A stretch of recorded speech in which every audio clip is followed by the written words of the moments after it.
समर्पित है।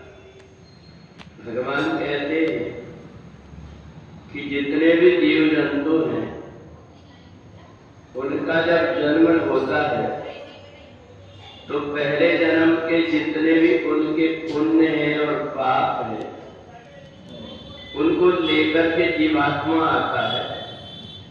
और इसलिए संसार में हमें अलग अलग दिखाई देता है। एक व्यक्ति बुद्धिमान है, एक व्यक्ति अज्ञानी है, एक व्यक्ति धनवान है, एक व्यक्ति निर्धन है। तो जितने भी व्यक्ति हैं जिन्होंने जो कुछ भी मिला उसका सदुपयोग किया उनका दूसरा जन्म सुधर जाता है। जब भी जन्म लेते हैं तो उनको सब प्रकार से सुख सुविधा मिल जाती है। बहुत प्रयत्न करते हैं बहुत से लोग कि हमारी जिंदगी में ये सुख आ जाए, परंतु उनने पहले ऐसा कोई काम नहीं किया है जिससे उनके जीवन में सुख आ जाए। वो तड़पते रहते, उनको ऐसा लगता बस थोड़ा सा और प्रयत्न करूंगा तो मेरे को ये सुख मिल जाएगा, परंतु वो तड़पते रहता, पूरे जीवन पर मिल नहीं पाता।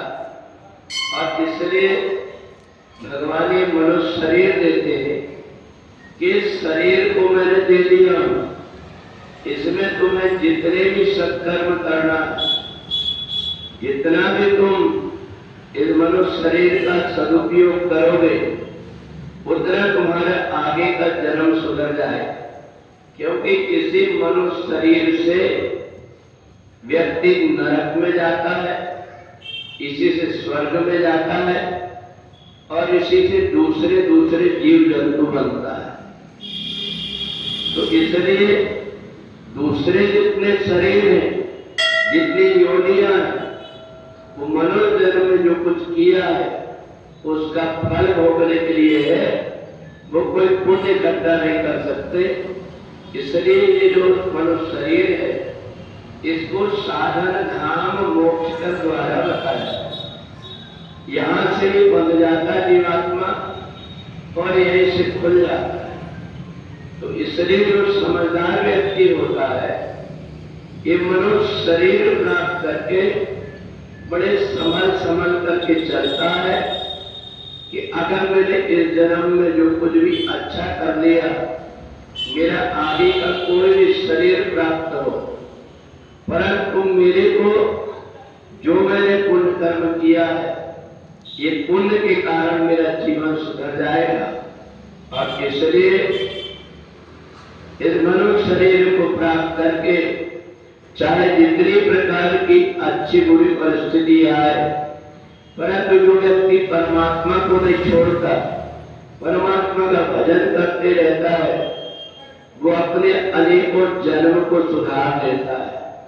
क्योंकि यहाँ ही मौका मिलता है सुधारने का।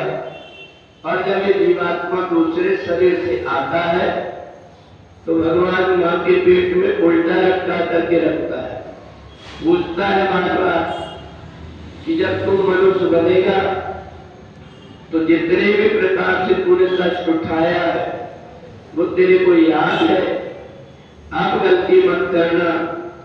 ये मनुष्य वहां सब प्रकार से कह देता है, परंतु जैसे मनुष्य शरीर जन्म लिया मोह माया में ऐसा उलझ जाता है, फिर सारे काम उसको याद रहते हैं, केवल परमात्मा को भूल जाता है।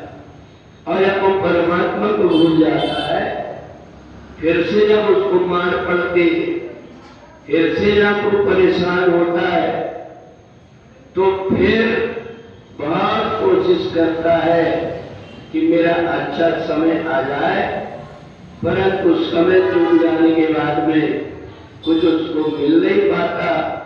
इसलिए जो संभल करके एक क्षण भी मनुष्य शरीर का व्यर्थ नहीं जाने देता, उसका एक मनुष्य जीवन सार्थक हो जाता है। बोले वृंदावन बिहारी लाल।